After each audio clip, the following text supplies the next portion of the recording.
After receiving life in prison, this cartel lord threatened his victim in court. 4. Are you prepared? 4. Understand you. I ought to have murdered you. I ought to have murdered you. After being found guilty, this one condemned the jurors to damnation. I will also see you all in hell. Keep it in mind. All of you. In hell, I'll see you. And despite his apology, he displayed no remorse. I have no regrets because it helped shape who I am now, despite the fact that it caused pain to others. These are the most horrifying responses from cartel leaders who are facing their ultimate verdict. El Chapo Hain, the Sinaloa cartel's top boss, El Chapo Guzman Lora, planned the smuggling of hundreds of tons of drugs into the United States, bringing in an estimated $12.6 billion in earnings. In order to safeguard his smuggling routes, to protect his smuggling routes. Bueno, eso es una realidad que las drogas destruyen. Desgraciadamente, como le comento, por donde yo me crié. His criminal empire included money laundering, the trafficking of firearms, and numerous killings. This terrifying defense exposes a man who is totally detached from moral obligation. Although he was arrested and paid the price for his misdeeds, his narrative didn't end there. El Chapo was eventually extradited to the U.S. in 2017 following a string of spectacular escapes, including his well-known 2001 prison break in a laundry cart and his 2015 tunnel escape. With 56 witnesses and overwhelming evidence, his trial got underway in November 2018. On July 17, 2019, El Chapo reacted with complete disdain and no remorse when Judge Brian M. Cogan sentenced him to life in prison plus 30 years. Wearing an untidy gray suit, he made a prepared statement in which he bemoaned his treatment. It has been mental, emotional, and psychological pain all day and all night. I've been made to use toilet paper to manufacture earplugs and drink unclean water. His haughtiness was astounding. Defiantly, he accused the judge of being biased, saying, "My case was stained, and you denied me a fair trial when the whole world was watching." There was no justice here. El Chapo remained erect and unflappable as the life sentence was announced. He nodded to family members and blew a kiss to his wife before being taken away to ADX Supermax jail. One last act of rebellion from a man who thought he was untouchable. This subsequent cartel head approached justice much differently from El Chapo, who blamed everyone but himself for his demise. Vasquez, Mariano Milan.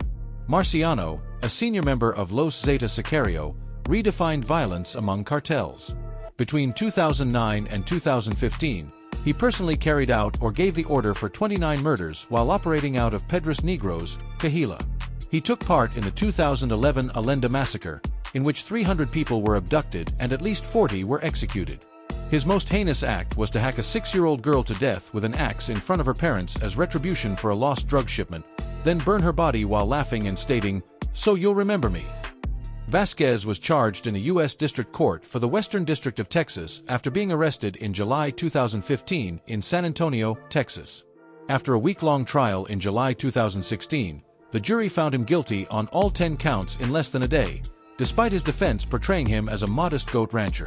Vasquez's response to being given 7 consecutive life sentences on June 28, 2017, was maybe the most terrifying of all: utter, lifeless silence. According to U.S. Attorney Richard L. Durbin Jr., he was a ruthless killer who killed anyone when it was convenient for him. This beast, however, was emotionless. His austere manner revealed a man so completely lacking in human empathy that not even several life sentences could fill the emotional hole in him. More horrifying than any eruption might have been was the lack of any human response. The reaction of a real psychopath who must deal with the fallout from unspeakable evil. Wait till you witness this next cartel boss's startling outburst in the courtroom, if Marciano Vasquez's icy quiet bothered you. One of the most unsettling visual presences in American courtrooms was Kais Vov's Kais, previously Alexander Ritchie Jr. His unique features, including 666 tattoos and horn-like forehead implants, complemented his heinous actions. Found guilty in Massachusetts of the triple homicides of Robert Chadwell, Edward Frampton, and David Glasser in 2011. His atrocities included dismemberment, execution-style gunshots, torture, and kidnapping. 10 days after the victims were taken from Frampton's house, their mutilated remains were found. The prosecution contended that Vov's killed in order to obtain membership into the Hells Angels by way of Adam Lee Hall, the sergeant-at-arms for the chapter. Due to publicity, the trial's location was changed, and it started in September 2014. Vejović rejected plea agreements, including 7 years for conspiracy, and insisted on his innocence throughout the proceedings. After 37 hours of deliberation, the jury returned guilty verdicts, and his reaction was memorable and explosive. "Dude, I'll see you all in hell. Keep it in mind. I will see you in hell, every one of you." The courtroom was taken aback by this startling tirade against departing jurors, which also increased media coverage. Judge Kinder sentenced the defendant to 3 consecutive life sentences without the possibility of parole on September 29, 2014. In reaction, Vejović displayed dramatic resistance. "Before I sit down, let me clarify this once again. This was not my hand. Okay? This wasn't my hand. However, if anyone believes that I will hang my head today and plead for forgiveness, they are mistaken. I was found guilty by a jury of my peers." His total refusal to take responsibility was summed up in this resistance speech. His persistent requests for fresh trials and appeals show that he lives in a fantasy world where his horrific killings somehow do not identify him as the monster he turned into. Jurors were threatened with damnation by Kees Vives. However, when faced with his life-altering crimes, this next cartel head opted for denial rather than rebellion. Elfi de Hees, also known as Miguel Angel Felix Gallardo, is the boss of bosses. As the head of the Guadalajara cartel, Miguel Angel Felix Gallardo established Mexican organized crime. His organization formed important partnerships with Colombian cartels and transported large amounts of cocaine and marijuana from Colombia through Mexico to the United States. His involvement in the 1985 kidnapping, torture, and murder of Mexican pilot Alfredo Zavala Avelar and U.S. DEA agent Enrique Kiki Camarena ultimately led to his demise. Following severe interrogation, Camarina's body was found wrapped in plastic, unleashing the full might of the U.S. government's anger.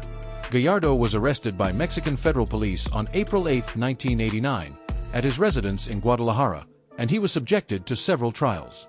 He was first given a 40-year term in 1989, but in August 2017, he was given a 37-year sentence for the murder of Camarena. Gallardo has consistently responded to his life sentences with denial that verges on lunacy. He boldly declared, "I'm not a man of guns," in a 2021 prison interview, rejecting any knowledge of Camarena.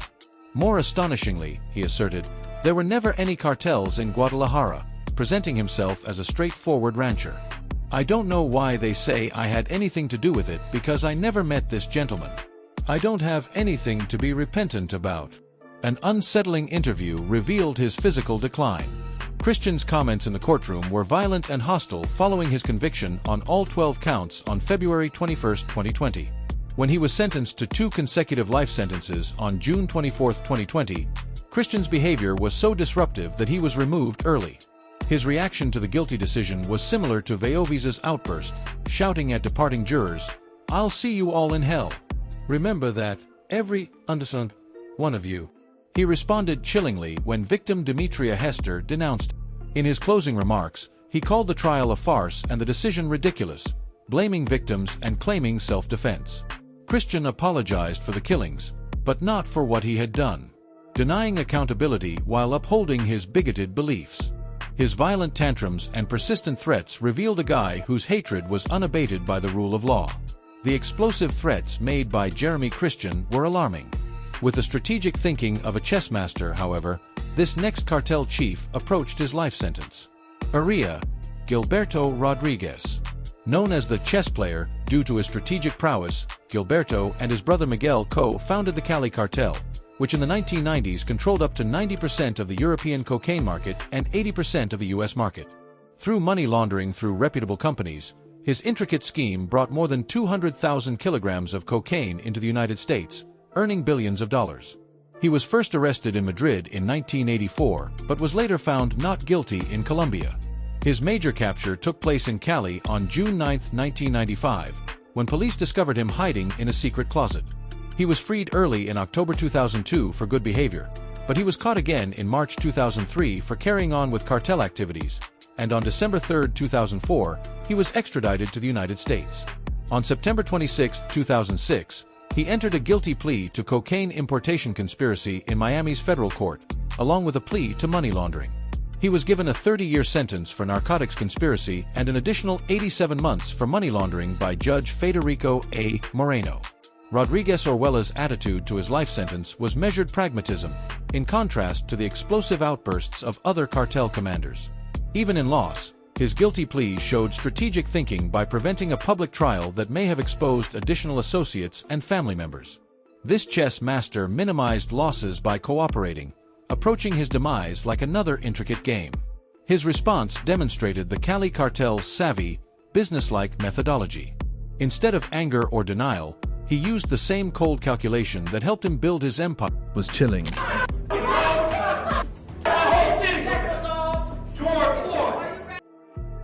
To accept the inevitable. His strategy remained planned and meticulous, even when he sought compassionate release in 2020 owing to fears about COVID-19 and cancer.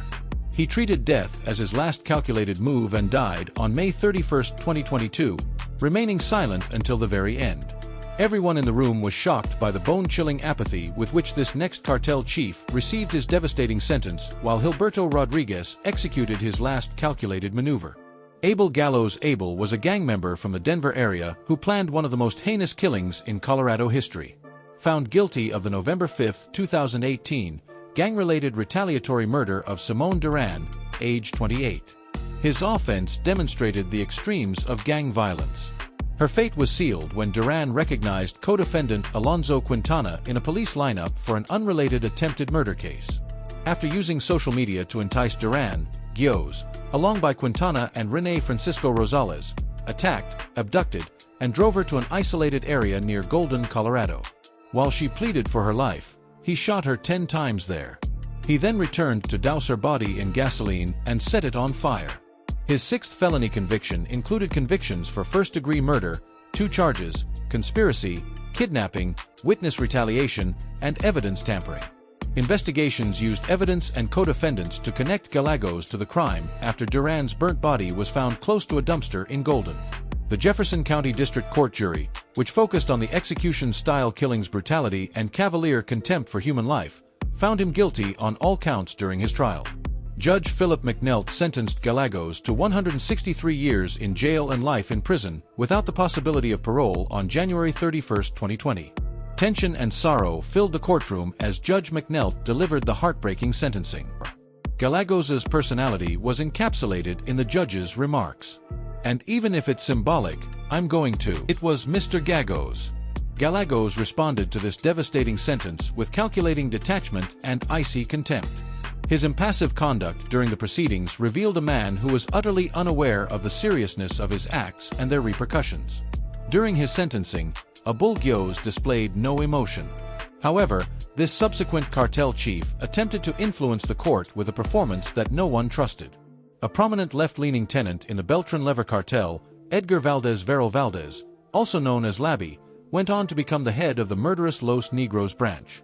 Over 5,000 kilograms of cocaine, including 1,500 KD, were imported and distributed by his criminal organization into Atlanta alone in just 6 months of 2005. His group flooded U.S. cities with drugs and laundered millions of dollars worth of profits using speedboats, tractor trucks, and vast networks. During his rule, Valdez Veril engaged in ruthless turf warfare against competitors including as the Gulf Cartel and Los Zetas, which resulted in over 150 killings, torture, and decapitations. Even seasoned cartel observers were taken aback by his harsh tactics. Valdez Veril, who was on the most wanted lists in both Mexico and the U.S. and had a $2 million U.S. reward, was apprehended by Mexican federal police outside Mexico City on August 30, 2010, following a year-long manhunt. Although he gave a video confession and later claimed to have been under duress, there was no resistance during the capture. He was charged in Georgia's Northern District after being extradited to the U.S. on September 30, 2015. On January 6, 2016, he entered a guilty plea to conspiracy to import cocaine, conspiracy. Devastating sentence. The courtroom atmosphere was electric with tension and grief. This was a horrific crime. I am struck by the casualness in which it was committed, the absolute disregard.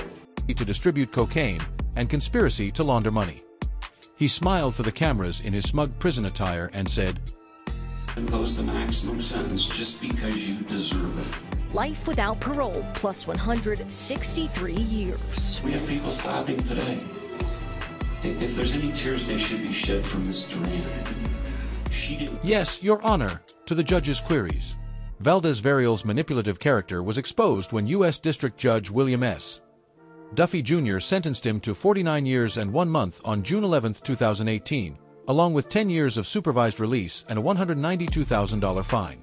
Given his history of violent violence, his orchestrated display of regret rang hollow as he told the judge, "I'm not a bad person. I am a good person who has made bad decisions."